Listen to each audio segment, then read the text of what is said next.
Hey guys, what's going on? My name's Zach Evanesh. I'm here at Elite FTS. Super excited to be here. I'm going to take you through a warm-up that has helped not only myself, but also the athletes feel healthy. It's improved my longevity. I'm 47. My body, my shoulders, my back, my hips feel better now than they did at age 37. So I'm going to take you through an in-depth warm-up inspired by our buddy Matt Wenning.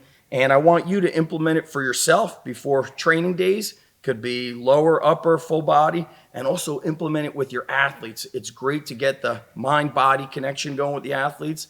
It helps build muscle, and really most importantly, it's longevity-based. They feel healthy. So if you're my age, a lot of times you feel the aches and pains of dumb stuff that you did when you were in your teenage years.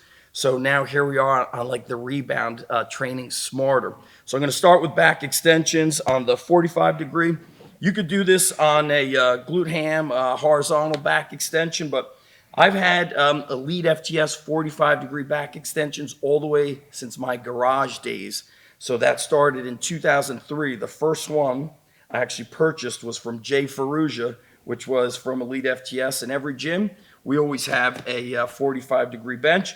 And we'll utilize multiple foot angles. So sometimes a shoulder width stance or an athletic stance, other times wide stance, and you could also do these single leg. You want to be around 12 to 15, maybe even up to 20 reps, and do these slow and controlled. So hands here, I'm going to get a good stretch. I'm going to come up and hold, and I'm going to pull myself up with my glutes, hamstrings, and lower back. If you want to make it harder, even though it's a warm-up, you could put hands right behind the head.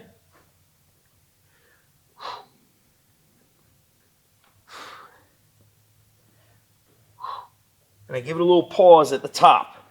So I'm cutting the reps a little bit short, but for your warm-up, bump those reps up, get a lot of blood flow into the back, especially considering if you're working with high school athletes, they're sitting all day. The majority of us as adults have some sort of job that's not really labor intensive. You're sitting. So now we want to start getting a little bit of a stretch of the back and activation. After I do back extensions, we do sleds. So we're going to head over this way. And you want to do sleds in every direction you can. Forwards, backwards, lateral sled drag. And sometimes people say, what do you do if you don't have a sled? I always tell them, you buy a sled. You really shouldn't make an excuse to not have a sled. They're great for warm-up. I've used these for rehab after knee surgeries. And I'm going to start with a back drag. Just notice my posture's locked in. I'm not slouching, so I'm going to activate the upper back, work the backwards drag. Normally I like to get about 100 feet of each position. Okay, I'm going to switch now to forwards. You just let the arms go straight back. You could be upright and pull with the heel, which is more hamstring based. Or I could lean in when it's heavier and kind of do a march, which is more quads, calves. But either way is great, just getting the blood flow going. I will do warm-ups with sleds and back extensions, even if it's an upper body focused day. Same thing with our athletes. We do sleds during the warm-up, the prep, and we do it at the end of a training session. After I'm done with back extension sleds, I go to a bench and I do split squats. The reason why I like these is it stretches your back hip while working the front leg. So shoelace goes on the bench, chest tall, drop that back knee, and stretch in the bottom. Real good stretch, okay? Go body weight, hit 10 to 15 reps each leg. Get your single leg strength going. And you want to do equal reps on both. And what's interesting now is especially if you're training athletes, this helps their hip mobility. If you've been sitting all day, you're commuting in a car, your hips are locked in at 90 degrees, this starts stretching the hips. So next what we're going to do is transition into hanging leg raises or hanging knee raises. You want to accumulate 3 to 5 sets of hangs or hanging leg raises every training session. So it opens up the shoulder, it distracts the shoulders, it's good for back health, and I found that it's great for kind of getting your trunk working together with your hips. So I'm gonna hang and do these slowly because the faster you go, the more you're swinging. So I'm gonna come in here, jump up, And you could go with any grip you want. You want to mix up those grips and just hang. Let those shoulders hang. And we start with knee raise. Leg raise now. And we just want to hang. Let the shoulder blades open up. I love doing this with athletes. It's been one of the best ways for everybody's shoulders to feel great. I do this on the regular. And I remember I injured my shoulder some years ago. And I just started hanging from rings in my garage multiple times throughout the day. And within 2 days, my shoulder was like 90% better. So after the hangs, we're going to come over here for some band work. And I've got 2 bands, Monster Minis. So you want to get with a mini band or maybe a Monster Mini. Remember, it's a warm-up, so you're not trying to kill it. You're just trying to get a lot of blood flow going. I'm going to start with pull-aparts, go about 1 inch on each side, okay? Arms are locked, and I'm going to do an underhand grip.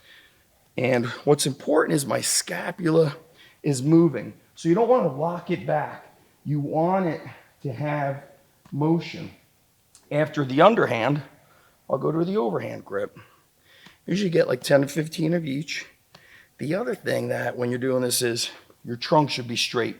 Don't lean back and don't pull back with the elbows. And then you could also mix up the angles, which is good because your body gets used to doing the same thing. So you want to mix up those angles. And I'll accumulate 10 to 15 of each, giving me about 30 reps.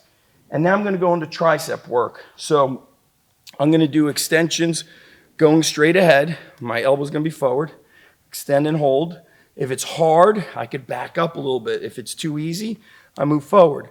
But you want to just get a lot of blood flow going here. So I'll do 10 to 15 going forward. And then I'll do a different angle. I love this one. Matt Wenning showed me this. Lock in your abs, your lats, extend out. So now I'm hitting my trunk stability. You know, some people call it core. But what you don't want is the elbow moving around. So we're just here.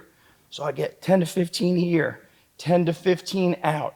And I'll go through this rotation of exercises 3 times, sometimes 2, usually 3. And I could add weight to the sled each set, and then everything else pretty much remains the same. And you start getting a great pump.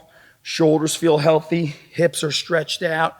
You've activated your posterior chain. Body starts feeling good. When you do this with athletes, you're going to actually build muscle on them because you're doing high repetition work, time under tension. And the other thing is I found it helps them focus. So if you're training yourself, whether it's early or later on in the evening, you're fatigued, it builds that mind-muscle connection. So I want to break down the order of these again. You could go in any order, but I just like to have it flow. So back extensions, double-digit repetitions, 12, 15, 20 reps.